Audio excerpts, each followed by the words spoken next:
അസ്സലാമലൈക്കും. എല്ലാവർക്കും ഷിസാസ് കുക്ക് വേൾഡിലേക്ക് സ്വാഗതം. ഞാനിന്ന് നമുക്ക് ഈവനിങ് സ്നാക്കായിട്ടോ ഡിന്നറായിട്ടോ ഒക്കെ തയ്യാറാക്കി കഴിക്കാൻ പറ്റിയ നല്ലൊരു റെസിപ്പി ആയിട്ടാണ് ഇന്ന് വന്നിട്ടുള്ളത്. ഇന്ന് മോമോസാണ് തയ്യാറാക്കുന്നത്. ചിക്കൻ മോമോസാണ് തയ്യാറാക്കുന്നത്. അപ്പോൾ അറിഞ്ഞുകൂടാത്തവരുണ്ടെങ്കിൽ എൻ്റെ വീഡിയോ ഒന്ന് കണ്ടതിന് ശേഷം ട്രൈ ചെയ്ത് നോക്കുക.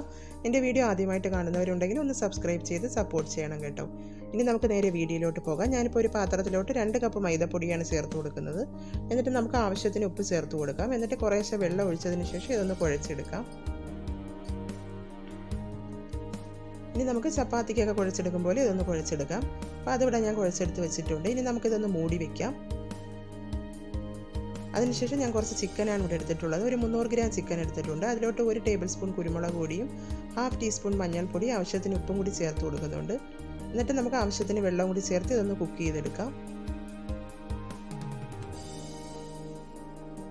അതിപ്പോൾ ഞാൻ കുക്ക് ചെയ്യാനായിട്ട് വെച്ചിട്ടുണ്ട്. ഇനി ഞാനിവിടെ ഒരു ബൗൾ എടുത്തിട്ടുണ്ട്.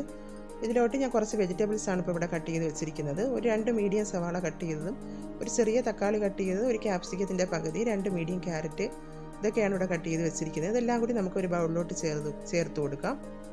എന്നിട്ട് 1.5 ടേബിൾ സ്പൂൺ ഇഞ്ചി വെളുത്തുള്ളി ക്രഷ് ചെയ്തത്, 2 പച്ചമുളക് കട്ട് ചെയ്തതതും, കുക്ക് ചെയ്ത് വെച്ചിരിക്കുന്ന ചിക്കൻ ഇതേപോലെ ഒന്ന് ക്രഷ് ചെയ്തെടുത്തിട്ടുണ്ട്, അതും കൂടി ചേർത്ത് കൊടുക്കാം. ഇത്തിരി അധികം ക്രഷ് ചെയ്തെടുക്കണം. എന്നിട്ട് അതിലോട്ട് 1 ടേബിൾ സ്പൂൺ കുരുമുളക് പൊടി, 1 ടേബിൾ സ്പൂൺ മുളക് പൊടി, ആവശ്യത്തിന് കറിവേപ്പില കട്ട് ചെയ്ത് ചേർത്തിട്ടുണ്ട്.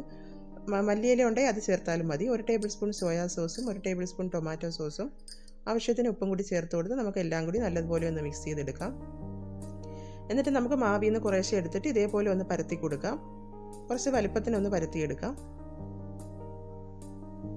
ഞാനിവിടെ ഫില്ല് ഇവിടെ റെഡിയാക്കി വെച്ചിട്ടുണ്ട്. ഇനി നമുക്ക് ഈ ഒരു പാത്രത്തിൻ്റെ അടപ്പ് വെച്ചിട്ട് ഇതേപോലെ ഒന്ന് റൗണ്ട് ചെയ്തെടുക്കാം. അപ്പോൾ ഞാനതിവിടെ റൗണ്ട് ചെയ്തെടുത്തിട്ടുണ്ട്.